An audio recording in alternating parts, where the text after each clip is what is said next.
Thank you very much, ladies and gentlemen. You may be seated.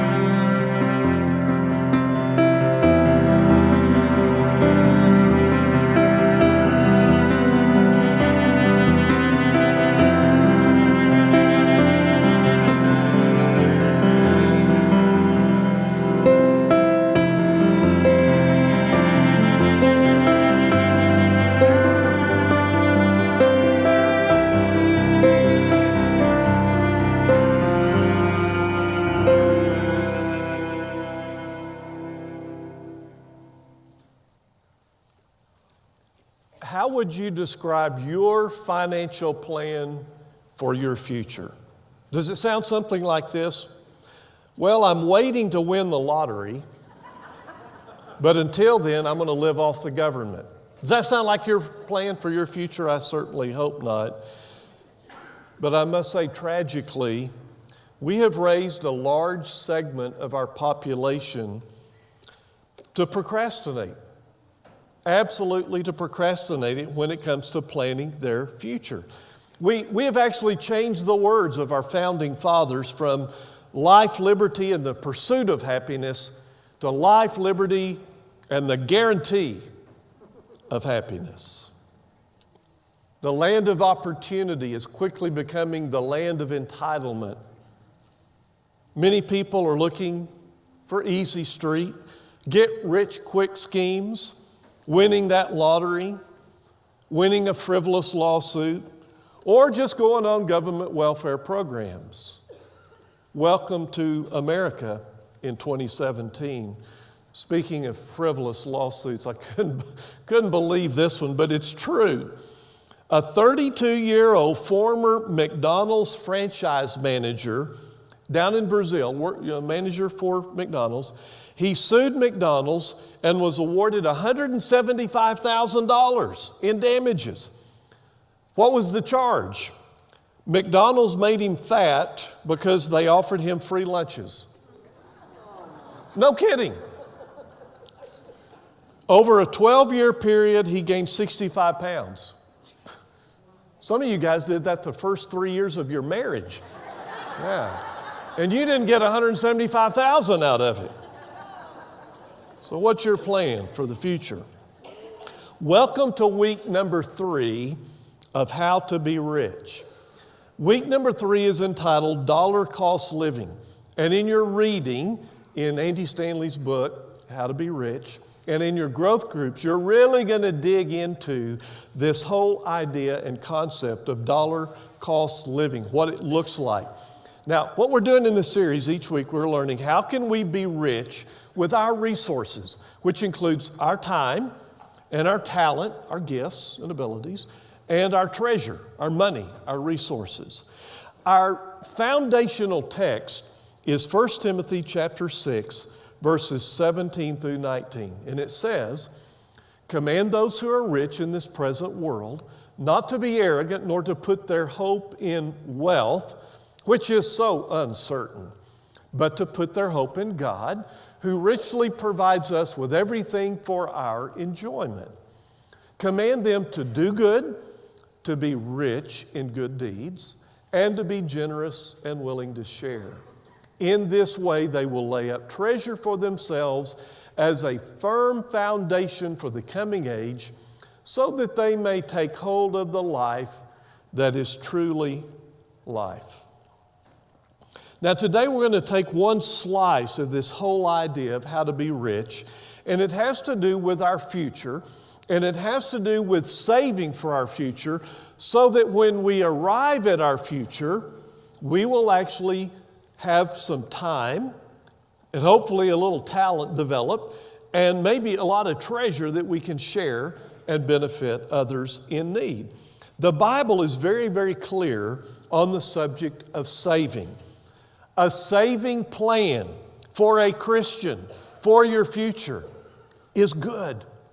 Everybody should participate in the discipline of saving. Now, our study today is taken from the Wisdom of Solomon in the book of Proverbs. If you would like to follow in your Bibles, you will need to find Proverbs chapter 6. All right? Now, in this study, Solomon uses, of all things, as his illustration, are you ready for this? An ant, a little bitty ant. And he uses this ant as the illustration to teach us how to save for the future. May I introduce you to our guest star this morning, the ant. Chapter 6, verses 6 through 11. Solomon says, "Go to the ant, you sluggard." Now you know who you are, so I'll read on. "You sluggard. Consider its ways and be wise. It," the ant, "has no commander, no overseer or ruler, yet it stores its provisions in summer and gathers its food at harvest. How long will you lie there, you sluggard? When will you get up from your sleep? A little sleep, a little slumber, a little folding of the hands to rest, and poverty will come on you like a thief, and scarcity like an armed man." Whoa. From the ant, what shall we learn about planning for our future? Here's the first challenge. You ready? Number one, take personal responsibility. Personal responsibility. You will notice the ant does not have a commander or a ruler to make him save for the future. The ant does not have a boss with a can of Raid holding it over his head saying, "If you don't save for the future, I'm knocking you out." No. The ant instinctively knows that he must prepare for his future. So the ant, instead of living in a state of denial or dependence on others, he takes personal responsibility for his life. He diligently stores up for his future. Let me just share some things that'll bother you a little bit. It bothers me. According to one study, 46%, almost half, of Americans today have less than $10,000 saved for retirement. Less than $10,000. How long is it going to take you to blow through $10,000? Let me read on. 40% of baby boomers, that means you were born between 1946 and 1964. Show of hands, baby boomers? Whoa, look at all the baby boomers. Doesn't surprise me. 40% of you now plan to work until you die. You know you can't quit working. 87% of adults say they are not confident about having enough money for a comfortable retirement. I got to tell you, I just wish more people today had the instincts of an ant. Man, if we just had the instincts of an ant, those numbers would be very, very different.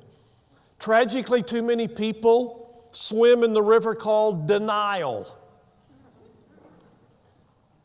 It's D-E-Nile river. See, if I have to explain them to you, it loses something. The river of denial. Woo, people, you got to know there are sharks living in those waters. So put this in your notes. Whether you are willing to admit it or not, your future is coming towards you at a constant speed. You cannot slow it down. You cannot prevent it. Your future is coming at you. Question is, are you taking personal responsibility for it? Here's an idea. Do you have an emergency fund for those unexpected but inevitable emergencies and expenses? Are you saving for retirement? You know, speaking of emergency fund, 2 weeks ago, I did not know. It was not on my calendar that I was going to have a major plumbing problem. It was not on my calendar. Can you believe I missed that? It just slipped up on me. And then the next week, I had no idea that Mary's car, we're going to ruin 2 tires and ruin a wheel and lose a hubcap. I had no idea that was going to happen. I checked Mary's calendar. It was not on her calendar. That's why they call it an emergency. But the good news is, I've been to Financial Peace University, and I learned how to have $1,000 in my emergency fund so that when these happen, Mary and I did not turn on each other. We just turned to our emergency fund. It works. My question is, do you have an emergency fund? Are you saving for your retirement? Or are you sitting there going, well, surely somebody will be there when I get there to bail me out? Don't procrastinate. The ant says, come on, folks, take personal responsibility for your future. The ant is not done. He has a second lesson. Have a financial plan. Have a financial plan. I love this example. The ant knows when to store, when to gather. What does it say? It stores its provision in summer and gathers its food at harvest. You know what you call that? A plan. A plan. Do you have a plan? All right, now let me just scare the socks off of you. Listen to this information. Baby boomers. Let's start with baby boomers, 1946 to 1964. Have you noticed baby boomers are retiring in large numbers? It's the old proverbial snake that swallows a big rat. Have you ever seen that gross picture? You know, where a snake swallows like a rat or something. And, you know, here's the snake, and you just see this big lump kind of working its way slowly. Well, that's the baby boomers going through history. Hey, I are one, so I can talk about myself, okay? So, seriously, here's what's happened. When it comes to Social Security, what that means, now watch. You know, here's the history, and here's the baby boomers coming through, and they're hitting retirement. Listen, if it's really good news and bad news. Good news if you're in front of the baby boomers, because we have been funding your Social Security and Medicare. You're welcome. Okay?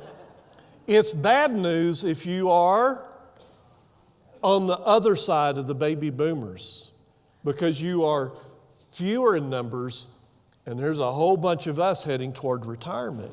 So what does that mean? Well, again, listen carefully. Let's go back to 1950. In 1950, the worker to retiree ratio, in other words, how many workers were over here supporting a retiree? 1950, there were 16 workers paying taxes, supporting one, 16 to 1. By today, it is around 3 to 1. Whoa, went from 16 to 3. Now, by the year, somewhere around 2030, guess what? 2 to 1. That means for every retiree, there's going to be 2 of you paying our Social Security and Medicare.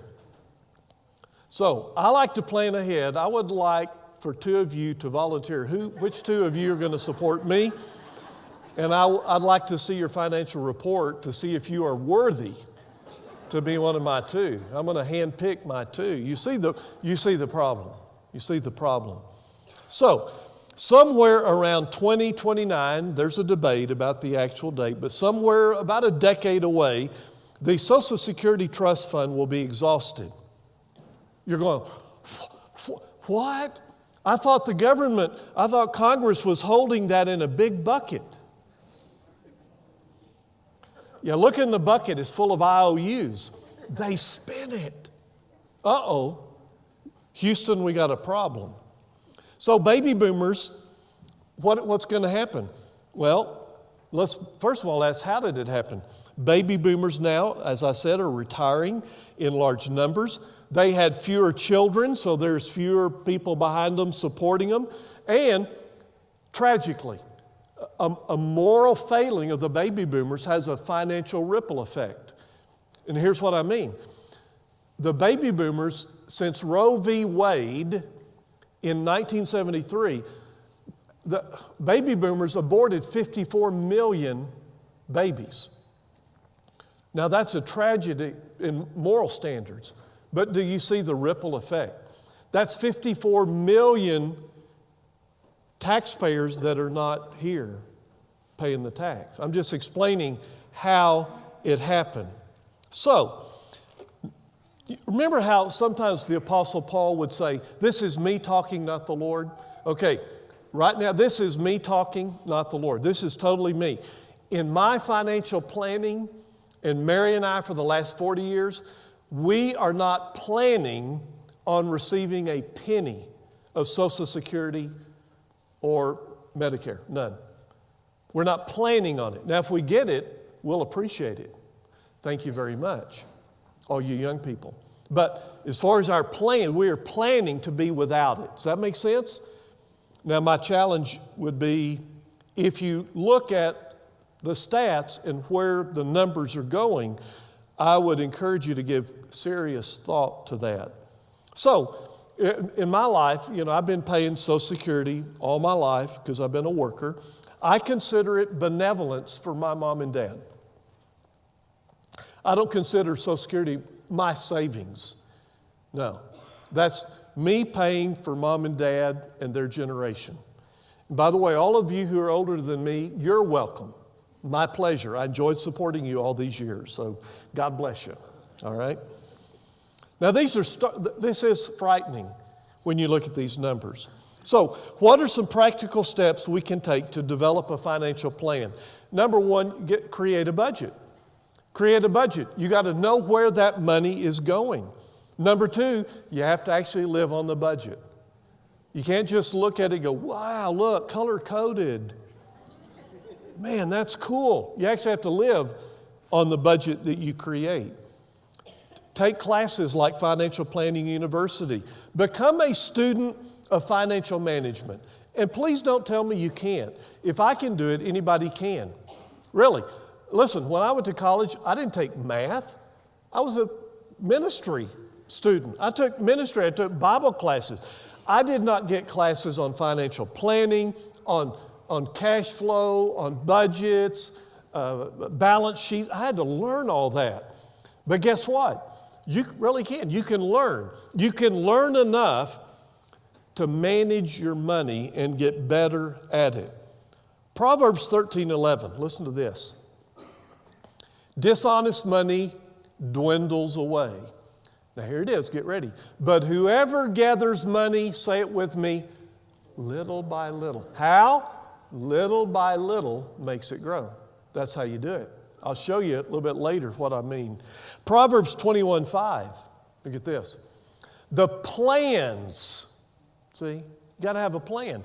The plans of the diligent lead to profit as surely as haste leads to poverty. What's haste? Oh man, I'm 80 years old. Should I start planning for my retirement? I mean, a guy caught me after first service. He said, "Where were you 40 years ago?" Yeah. And really, so, if you're here, honestly, if you're 75 years old, 80 years old, and you're going, I blew it, I did not save a penny, what about me? You are really going to like heaven. That's the best I got for you. You're going to love heaven. It's going to be great, So love Jesus, commit your life to Him. Heaven's going to be great. Between now and then, heaven's really going to be great. I'm telling you. You're going to love heaven. Don't procrastinate what? Have a financial plan. What else can we learn from the ant? I love the last one. You ready? Number 3, don't be lazy. Don't be lazy. Now, you may not like ants at your picnic, but you got to admit, they've got a great work ethic. Wow. You ever had a picnic and watch ants and their work ethic? It's amazing. They know how to get her done. when it comes to preparing for their future. Lazy is not in the vocabulary of an ant, nor should it be in the life of a Christian. Proverbs 24, look at this one, verse 30 through 34. This is Solomon. I went past the field of a sluggard, past the vineyard of someone who has no sense. Thorns have come up everywhere. The ground was covered with weeds, and the stone wall was in ruins. I applied my heart to what I observed and learned a lesson from what I saw. What's the lesson, Solomon? A little sleep, a little slumber, a little folding of the hands to rest, and poverty will come on you like a thief, and scarcity like an armed man. Some of you right now are having a deja vu moment. You're saying, I've heard those words before. Where did I hear those words before? One of our original passages talked about the folding of the hands and the slumber. Don't be lazy. Tragically, what Solomon just said describes many people in our culture today. Their motto is, why do today what you can put off until tomorrow? Their philosophy of life is procrastination, and it will eventually lead to disaster and ruin. So, what do we see in our culture? We see people, they put off the hard work of finishing school, or the hard work of learning a trade, or applying for a better job, or living on a budget, or serving retirement. Why? Because we live in New Mexico, and our middle name is Mañana. Mañana, we'll do it later, mañana. Mañana comes quickly. Read my lips, you will never succeed at life if you are a lazy procrastinator. Don't be a sluggard. Don't be a lazy procrastinator. Let me just show you briefly what I call the cost of procrastination. It's a little chart in your notes. Here's the way it goes. By the way, I am not smart enough to figure up stuff like that. I've never been able to figure like percent, and over so many years, if you do this, it'll come out to, I just know smart people. And all you have to do is get on the phone and call somebody. It's what I did years ago. To get this information, I called a friend, said, you know how to do this, plug it into your computer. Here's what he found. If you invest $2,000 a year, that's $167 a month, and you invest at 8%. Now, a good growth mutual fund can get you there. Historically, I heard 2 weeks ago, over the long haul, growth mutual funds are at 9% on average. So let's be conservative. 8%. If you start early and you're not a sluggard and you go for 40 years, what's that going to turn into? $586,000. Can you retire on that? Well, you'll have to decide. What if you put it off and say, you know, I got 30 years until I want to retire. What's it going to come? It's going to come in at, wow, $250,000. It sure did drop. Well, you know, I kind of put it off and I got 20 years left before I want to retire. If I invest that same amount as everybody else I come up with, drops to $99,000. Can everybody see the cost of procrastination? It'll cost you dearly the longer you wait. That's why I put in your notes, the only time success comes before work is in the dictionary. The only time. Proverbs 10:4, listen to this. Lazy hands make for poverty, but diligent hands bring wealth. See, so you can be rich and you can have something to share. Proverbs 28:19. Those who work their land, will have abundant food. But those who chase fantasies, get rich quick schemes. Oh, invest in this thing, it's bringing in 48% every year. Get involved in my multi-level marketing, you'll become a millionaire next week. Chasing fantasies will have their fill of poverty. Don't procrastinate. Don't be lazy.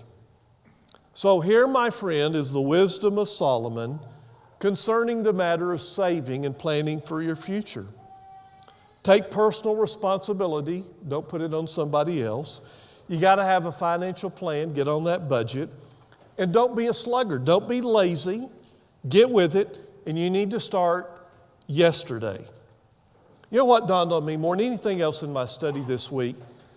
You can realize, guys, this is not rocket science, right? This is not rocket science. In fact, all we need to get today's message is the brain of an ant. And that's all. The brain of an ant. Am I asking too much? Tell me. Am I asking too much? Just give me the brain of an ant. Here's the challenge. Follow the example of that wise ant. And someday you will learn how to be rich. Let's bow. Well, Lord, thank you for choosing such an unlikely character, the ant, to teach us such valuable information.